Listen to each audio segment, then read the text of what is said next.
बड़ी खबर चंडीगढ़ से, जहां हरियाणा कांग्रेस के अध्यक्ष उदय भान ने पंजाब हरियाणा हाईकोर्ट का रुख किया है। जो आरोप कल लगाए थे, दावे किए थे, उसके बाद पंजाब हरियाणा हाईकोर्ट में याचिका लगाई गई है।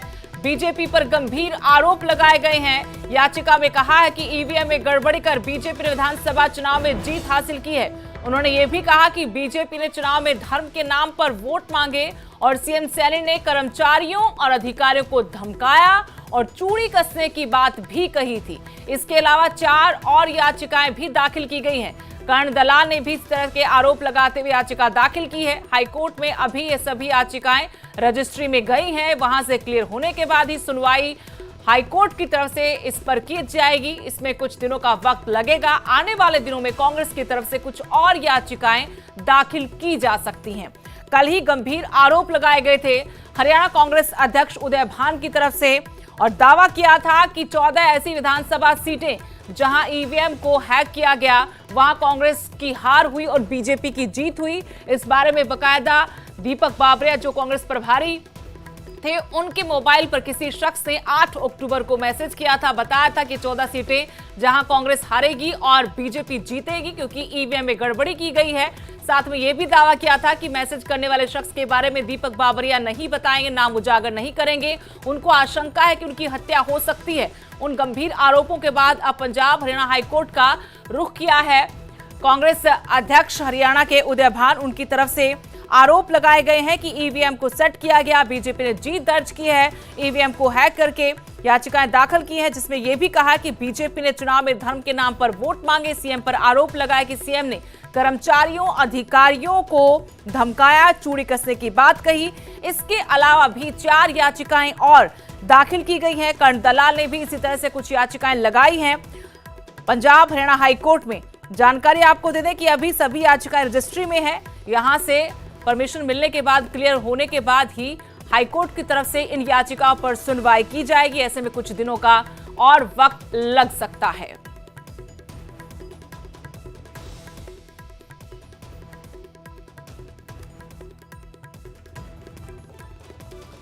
तो हरियाणा कांग्रेस के प्रवक्ता वेद प्रकाश विद्रोही जी इस वक्त मेरे साथ फोन लाइन से जुड़ गए। वेद प्रकाश विद्रोही जी, कल गंभीर आरोप पार्टी के अध्यक्ष उदय भान की तरफ से लगाए गए थे कि किस तरीके से 14 सीटें ऐसी विधानसभा की जहां ईवीएम को हैक किया गया, कांग्रेस हार गई, बीजेपी जीत गई। अब ताजा खबर यह मिल रही है कि हाईकोर्ट का भी रुख कर लिया है। क्या प्रतिक्रिया है आपकी? देखिए, इस मामले का तार्किक हल कोर्ट से ही होगा। उसका कारण है कि जिस व्यक्ति ने संदेश भेजा है, निश्चित रूप से उसकी जान को खतरा होगा। और जो व्यक्ति चुनाव से पहले पूरा रिजल्ट बता रहा है कि भाई कांग्रेस की 36 से 38 सीट आएंगी, बीजेपी की 46 से 49 आएगी, इनर्लों की 2 से 3 आएगी, निर्दलीयों की 3 आएगी और इन कंस्टिट्यूंसियों पर है, तो स्वाभाविक है कि वो अंदर की जानकारी रखता होगा। और जो अंदर की जानकारी रखने वाला व्यक्ति है, उसको संरक्षण कोर्ट से ही मिल सकता है, क्योंकि कोर्ट ही इसकी जांच करवाने में सक्षम है। कोर्ट कहेगा कि भाई ये व्हाट्सएप क्या, कब आई, किसने भेजी, तो क्योंकि सारा व्हाट्सएप से भी जानकारी और पूरी डिटेल, और जब कोर्ट में मामला चला जाएगा, कोर्ट उस व्यक्ति को संरक्षण देगा, तो निश्चित रूप से उस व्यक्ति की सुरक्षा हो पाएगी। तो इसका हल एकमात्र यही है, क्योंकि चुनाव आयोग ने कुछ करना ही नहीं। चुनाव आयोग के पास कांग्रेस इन्हीं क्षेत्रों का नाम लेकर बाकायदा शिकायत की थी और चुनाव आयोग ने खुद स्वीकार किया था कि हाँ, चुनाव के दौरान कांग्रेस के विभिन्न उम्मीदवारों ने इन क्षेत्रों के अंदर हमसे शिकायत की थी, पर हमारे आरओ ने इन शिकायतों को सही नहीं पाया और हम आरओ से शिकायत मंगवा के देख ली, इन शिकायतों में कोई दम नहीं है। ऐसा कहकर चुनाव आयोग ने कांग्रेस की जो याचिका थी उस पर रद्द कर दी और उसके तार्किक कोई भी जवाब नहीं दिए। चुनाव आयोग ने केवल अपना बचाव किया था। वेद प्रकाश जी, यहाँ पर कई सवाल बनते हैं। ये आम आदमी के भी सवाल हैं और कल बीजेपी की तरफ से भी सवाल उठाए गए। एक तो सवाल, सबसे बड़ा सवाल ये है कि 8 अक्टूबर को मैसेज आया था, दावा किया गया उदय भान की तरफ से कि जी 9 अक्टूबर को ये मैसेज मिला, दीपक बाबरिया की तबीयत खराब थी। अब 9 अक्टूबर से ये 20-21 अक्टूबर तक बात कैसे अंदर रही, क्यों इतना वक्त दिया गया? अगर आपके पास किसी का मैसेज आया था, फिर मैसेज 9 को भी मिल गया, तो 9 अक्टूबर के बाद आज क्यों बातें हो रही हैं? देखिए, मैं इसका तार्किक जवाब तो आपको देने की स्थिति में हूं नहीं, पर मैं आपको एक बात घटना चक्कर के आधार पर कह सकता हूं कि वो कह रहे हैं कि भाई ये किसी बीजेपी आरएसएस के व्यक्ति ने भेजा है और दीपक बारवोया का दोस्त है, तो स्वाभाविक है ये कोई गुजरात का व्यक्ति होगा और उसकी जान को खतरा बताया जा रहा है। तो उस स्थिति में शायद कांग्रेस ने इसलिए डिस्क्लोज नहीं किया होगा कि जब तक कोर्ट का रास्ता नहीं अपनाए, और कोर्ट की याचिका में आप जानते हो तैयारी करनी पड़ती है, उसके फैक्ट इकट्ठे करने पड़ते हैं, तो शायद इसलिए कोर्ट में जाने से पहले वो नहीं डिस्क्लोज। लेकिन कोर्ट में जाने के बाद भी तो एक प्रोसीजर होता है ना सर, उसमें भी तो वक्त लगेगा। क्या अब उस शख्स की जान को खतरा नहीं है?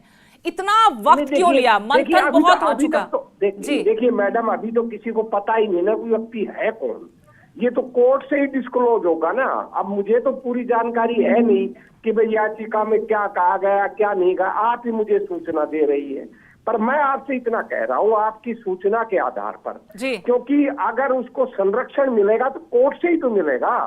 अगर एक बार मान लो कोर्ट में मामला आ जाता है और किसी व्यक्ति का नाम आ जाता है, भाई ये व्यक्ति है संदेश भेजने वाला, अब कोर्ट उससे पूछेगा कि भाई आपने संदेश को तो रिकॉर्ड भेजा है, उसके फोन से भेजा है। वेद प्रकाश जी, मेरा सीधा सा सवाल बस इतना सा था कि इतना वक्त क्यों लगाया गया? इतना बड़ा सबूत आप जिसको मान रहे हैं आज, ये सबूत तो 9 तारीख को भी था आपके पास। क्या दीपक बाबरिया जी ने आगे मैसेज नहीं दिया, या फिर मैसेज मिलने के बाद भी इसको रोके रखा? अब मंथन का दौर भी आपकी पार्टी में चला, 2 कमेटियां बनी, उस वक्त भी ये बात क्यों बाहर नहीं निकल के सामने आई? आज ये बात क्यों निकल के सामने आ रही है? ये बड़ा सवाल है सर।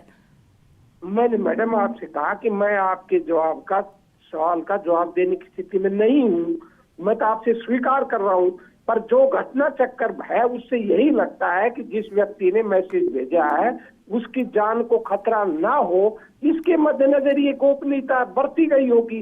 अब देरी क्यों हुई, किस लिए हुई, ये चीजें सामने आएंगी। अगर कोर्ट में गए हैं तो ये सारी चीजें सामने आएंगी, कोई छुप तो सकेगी। अब आपके सियासी विरोधी तो ये आरोप लगा रहे थे कल मेरे साथ, एक बार फिर कोशिश करें कि वो जुड़ जाए, नेहा धवन जी बीजेपी की तरफ से, कि आप हार का ठीकरा दीपक बाबरिया पर फोड़ रहे हैं। पहले भी दीपक बाबरिया पर टिप्पणियां की थी उदय भान जी ने, हार को लेकर कि संगठन नहीं बना पाया, वो बताएंगे तो हार की जिम्मेवारी भी उनकी होती है।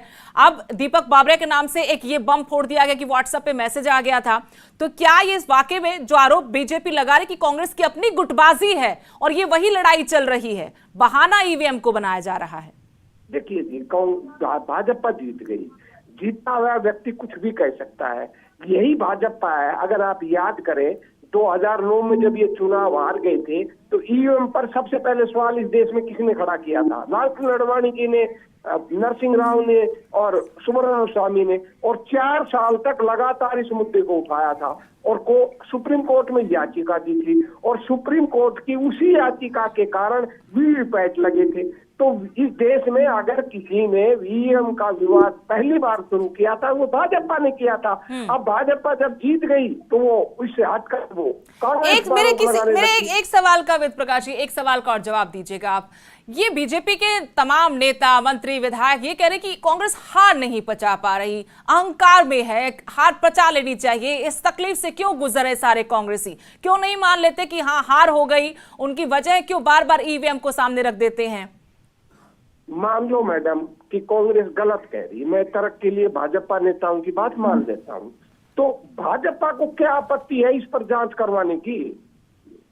भाजपा को क्या आपत्ति है? भाजपा अगर ईमानदार है, सच्ची सूची है, तो भाजपा कहे कि जो वीवीपैट लगाए हैं सुप्रीम कोर्ट के आदेश से 25% गिनती कर लो, उनकी मिलान हो जाएगा। पता चल जब 25% वीवीपैट का मिलान हो जाएगा, रिजल्ट ही तो लेट आएगा 7-8 घंटे।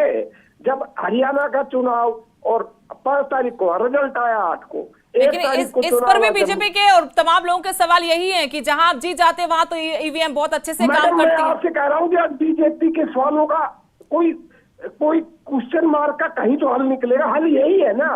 चलिए, बीजेपी के वरिष्ठ प्रवक्ता हमारे साथ जुड़ी हैं, वेद प्रकाश जी, आपसे भी हम अपील करते हैं कि आप भी जुड़े रहें। नेहा धवन जी हमारे साथ जुड़ गए दूसरी फोन लाइन से। नेहा धवन जी, दूसरी फोन लाइन से वेद प्रकाश विद्रोही जी हैं। तार्किक तो कह रहे कि मैं जवाब नहीं दे पाऊंगा, लेकिन आपको बता दें कि ताजा अपडेट कल के मामले में यह है कि उदय भान जी पंजाब हरियाणा हाईकोर्ट पहुंच गए हैं। कल जो दावे जो आरोप लगाए जा रहे थे बीजेपी के ऊपर और साथ में दीपक बाबरिया को मिले मैसेज के आधार पर, क्या प्रतिक्रिया है आपकी?